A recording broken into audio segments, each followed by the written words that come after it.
বিশ্ব রাজনীতির উত্তপ্ত মঞ্চ।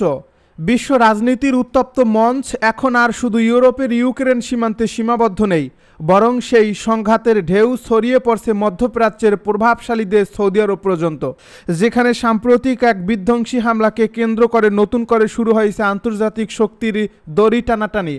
আর এই উত্তেজনার কেন্দ্রে উঠে এসেছে ইউক্রেনের প্রেসিডেন্ট ভলোদিমির জেলেনস্কি, যিনি এক বিস্ফোরক দাবির মাধ্যমে পুরো বিশ্বকে চমকে দিয়েছেন এবং সরাসরি অভিযোগ তুলছেন রাশিয়ার বিরুদ্ধে। এক বিশেষ সাক্ষাৎকারে জেলেনস্কি দাবি করেছেন, সৌদি আরবে অবস্থিত মার্কিন সামরিক ঘাঁটিতে ইরান যে সাম্প্রতিক ক্ষেপণাস্ত্র হামলা চালিয়েছে তার পেছনে ছিল রাশিয়ার অত্যন্ত সুপরিকল্পিত গোয়েন্দা সহায়তা। তার ভাষায়, হামলার ঠিক 24 ঘন্টা আগে রাশিয়া একাধিকবার স্যাটেলাইটের মাধ্যমে ওই নির্দিষ্ট স্থানের উপর নজরদারি চালায় এবং সেই সব গোপন তথ্য ও সুনির্দিষ্ট স্থানাঙ্ক তেহরানের কাছে পৌঁছে দেওয়া হয়, যা এই হামলাটিকে আরও নিখুঁত ও মারাত্মক করে তোলে। এই ঘটনার দিন হঠাৎ করেই সৌদি আরবের গুরুত্বপূর্ণ মার্কিন সামরিক ঘাঁটি প্রিন্স সুলতান এয়ার বেসের দিকে ধেয়ে আসে একাধিক ব্যালিস্টিক ক্ষেপণাস্ত্র ও ড্রোন। মুহূর্তের মধ্যে বিস্ফোরণে কেঁপে ওঠে পুরো এলাকা এবং ঘাঁটির একাংশ পরিণত হয় আগুনের লেলিহান শিখায়। এই আকস্মিক হামলায় আহত হন অন্তত 10 জন মার্কিন সেনা সদস্য, যাদের মধ্যে কয়েকজনের অবস্থা আশঙ্কাজনক বলে জানা গেছে, যা মার্কিন সামরিক শক্তির জন্য এক বড় ধাক্কা হিসেবে বিবেচিত হচ্ছে। শুধু প্রাণহানিই নয়, এই হামলায় ব্যাপক ক্ষয়ক্ষতির মুখে পড়ছে মার্কিন বিমান বাহিনীর গুরুত্বপূর্ণ অবকাঠামো। বিশেষ করে কয়েকটি অত্যাধুনিক রিফুয়েলিং এয়ারক্রাফট সম্পূর্ণরূপে ধ্বংস হয়ে গেছে, যা ভবিষ্যৎ সামরিক অভিযানে বড় ধরনের প্রভাব ফেলতে পারে বলে মনে করছেন প্রতিরক্ষা বিশ্লেষকরা। আর এই পরিস্থিতিকে সামনে রেখে জেলেনস্কি আরও জোর দিয়ে বলেন, রাশিয়া তাদের উন্নত স্যাটেলাইট প্রযুক্তি ব্যবহার করে ইরানকে এমন নির্ভুল লক্ষ্য ভেদে সাহায্য করছে যাতে যুক্তরাষ্ট্রকে একাধিক ফ্রন্টে ব্যস্ত রাখা যায়। এনবিসি নিউজকে দেওয়া সাক্ষাৎকারে জেলেনস্কি অত্যন্ত দৃঢ় কণ্ঠে বলেন, তিনি শুধু সন্দেহ করছেন না, বরং নিশ্চিতভাবে জানেন যে রাশিয়া ও ইরানের মধ্যে তথ্য আদান প্রদান হয়েছে। তার ভাষায়, তারা কি ইরানকে সাহায্য করে? অবশ্যই করে, আমি শতভাগ নিশ্চিত। এমন স্পষ্ট বক্তব্য আন্তর্জাতিক অঙ্গনে নতুন করে বিতর্কের জন্ম দিয়েছে এবং বিভিন্ন মহলে শুরু হয়েছে জোর আলোচনা। যদি জেলেনস্কির এই দাবি সত্য প্রমাণিত হয়, তাহলে তা বিশ্ব রাজনীতির সমীকরণে বড় ধরনের পরিবর্তন আনতে পারে। বিশেষ করে চলমান রাশিয়া ইউক্রেন যুদ্ধ এর প্রেক্ষাপটে এটি এক নতুন মাত্রা যোগ করবে। বিশ্লেষকেরা বলছেন, এটি হতে পারে প্রক্সি যুদ্ধের এক জটিল রূপ, যেখানে সরাসরি সংঘর্ষে না গিয়ে একে অপরের বিরুদ্ধে তৃতীয় পক্ষকে ব্যবহার করা হচ্ছে।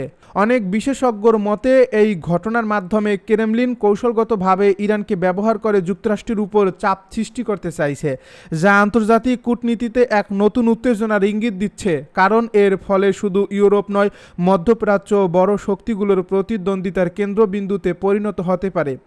এই ঘটনার পরপরই পেন্টাগন এবং হোয়াইট হাউসের শুরু হয়েছে তীব্র আলোচনা ও উচ্চ পর্যায়ের বৈঠক, যেখানে জেলেনস্কির দেওয়া তথ্যের সত্যতা যাচাই করা হচ্ছে অত্যন্ত গুরুত্বের সাথে। কারণ যদি প্রমাণিত হয় যে রাশিয়া সরাসরি এই হামলায় জড়িত, তাহলে মস্কো ও ওয়াশিংটনের সম্পর্ক আরও অবনতির দিকে যেতে পারে। বর্তমান এই পরিস্থিতিতে আন্তর্জাতিক অঙ্গন এক অনিশ্চিত ভবিষ্যতের দিকে এগিয়ে যাচ্ছে, যেখানে একটি আঞ্চলিক হামলা খুব সহজেই বৈশ্বিক সংঘাতে রূপ নিতে পারে। আর সেই আশঙ্কাই এখন সবচেয়ে বেশি ভাবাচ্ছে বিশ্ব নেতাদের। কারণ এই সংঘাত যদি আরও বিস্তৃত হয়, তাহলে তার প্রভাব পড়বে বিশ্ব অর্থনীতিতে। প্রকাশ্যে আলোচনার কথা বলে গোপনে স্থল হামলার প্রস্তুতি নিচ্ছে যুক্তরাষ্ট্র, জানালো ইরানের স্পিকার। ইরানের পার্লামেন্টের স্পিকার মোহাম্মদ বাঘের গালিবফ বলেছেন, মার্কিন প্রেসিডেন্ট ডোনাল্ড ট্রাম্প একদিকে ইরানের সঙ্গে আলোচনার আগ্রহ দেখাচ্ছেন, অন্যদিকে গোপনে স্থল হামলার শখ করছেন। রোববার ইরানের রাষ্ট্রীয় সংবাদ সংস্থা IRNA এক প্রতিবেদনে এই খবর জানিয়েছে। মোহাম্মদ বাঘের গালিবফ বলেন, শত্রুপক্ষ প্রকাশ্যে আলোচনার বার্তা পাঠাচ্ছে এবং গোপনে স্থল অভিযানের প্রস্তুতি নিচ্ছে। আমাদের বীর যোদ্ধারা মার্কিন সেনাদের জন্য অপেক্ষা করছে। ইরানি মাটিতে পা রাখা মাত্রই তাদের পুড়িয়ে মারা হবে। আজ সকালে মার্কিন সেন্ট্রাল কমান্ডের বরাতে ওয়াশিংটন পোস্ট জানায়, পেন্টাগন ইরানে কয়েক সপ্তাহব্যাপী স্থল অভিযানের প্রস্তুতি নিচ্ছে। মার্কিন সামরিক বাহিনী মধ্যপ্রাচ্যে তাদের 31তম মেরিন এক্সপেডিশনারি ইউনিটের 3500 সেনার আগমনের ঘোষণা দিয়েছে। সেনকম আরও জানায়, মার্কিন যুদ্ধজাহাজ USS ত্রিপলি তার দায়িত্বে এলাকায় পৌঁছেছে। যদিও এই জাহাজটির নির্দিষ্ট অবস্থান প্রকাশ করা হয়নি, তবে সেনারা সুনির্দিষ্টভাবে কোথায় অবস্থান নেবেন সে বিষয়ে কোনো বিস্তারিত জানানো হয়নি। যুক্তরাষ্ট্রে আঘাত হানতে সক্ষম ক্ষেপণাস্ত্রের ইঞ্জিন পরীক্ষা চালাল উত্তর কোরিয়া। নতুন ও উন্নত প্রযুক্তির একটি রকেট ইঞ্জিনের সফল গ্রাউন্ড টেস্ট সম্পন্ন করেছে উত্তর কোরিয়া। দেশটির রাষ্ট্রীয় সংবাদ মাধ্যম কেসিএনএ জানিয়েছে, কিম জং উন স্বয়ং উপস্থিতি থেকে এই পরীক্ষা তদারকি করেছেন। প্রতিরক্ষা বিশেষজ্ঞদের মতে এই পদক্ষেপটি সরাসরি যুক্তরাষ্ট্রের মূল ভূখণ্ড আঘাত হানতে সক্ষম ক্ষেপণাস্ত্র ভাণ্ডার আধুনিকায়নের একটি অংশ। বার্তা সংস্থা এপি ও অ্যাসোসিয়েটেড প্রেসের প্রতিবেদনে বলা হয়েছে, উত্তর কোরিয়া তাদের আন্তঃমহাদেশীয় ব্যালিস্টিক ক্ষেপণাস্ত্র উৎক্ষেপণের জন্য কঠিন জ্বালানিযুক্ত রকেট ইঞ্জিন ব্যবহারের পরিকল্পনা করছে। এই ধরনের ইঞ্জিন ব্যবহারের ফলে উৎক্ষেপণের আগে দীর্ঘ প্রস্তুতির প্রয়োজন হয় না এবং অত্যন্ত দ্রুততার সাথে ক্ষেপণাস্ত্র ছোড়া সম্ভব হয়। কেসিএনএ এর তথ্য অনুযায়ী এই গ্রাউন্ড জে টেস্টে আধুনিক কম্পোজিট কার্বন ফাইবার উপাদান ব্যবহার করা হয়েছে। ইঞ্জিনটির সর্বোচ্চ থ্রাস্ট বা উৎক্ষেপণ শক্তি নির্ধারণ করা হয়েছে 2500 কিলোটন। গ্রাউন্ড টেস্টের মাধ্যমে মূলত রকেটের ইঞ্জিন ও জ্বালানি স্থির অবস্থায় রেখে সেটির কর্মক্ষমতা যাচাই করা হয়।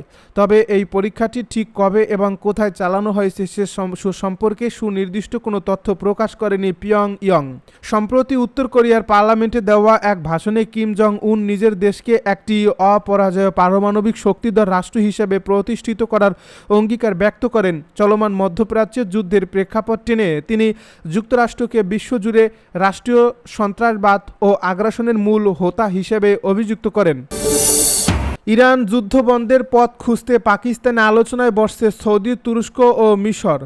ইরানের সঙ্গে ইসরায়েল ও যুক্তরাষ্ট্রের চলমান সংঘাত নিরসনে এবং আঞ্চলিক স্থিতিশীলতা ফেরাতে আজ পাকিস্তানের রাজধানী ইসলামাবাদে জরুরি বৈঠকে বসছেন 3 মুসলিম প্রধান দেশের পররাষ্ট্রমন্ত্রীরা। সৌদি আরব, তুরস্ক ও মিশরের এই উচ্চ পর্যায়ের আলোচনা আজ রবিবার অনুষ্ঠিত হতে যাচ্ছে।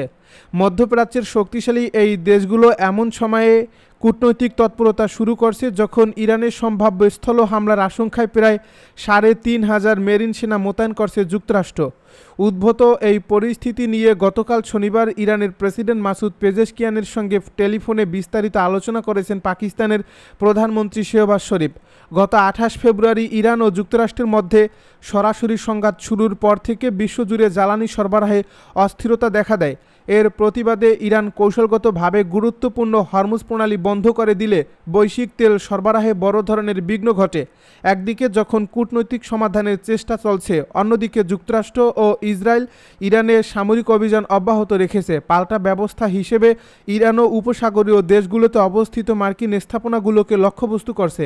এদিকে যুদ্ধের পরিধি আরও বিস্তৃত করে গতকাল আনুষ্ঠানিকভাবে এই লড়াইয়ে যোগ দিয়েছে ইয়েমেনের হুতি বিদ্রোহীরা। হুতিদের নিয়ন্ত্রণে থাকা লোহিত সাগর ও বাব-আল মানদেব প্রণালী দিয়ে বিশ্বের প্রায় 12% জ্বালানি তেল সরবরাহ হয়।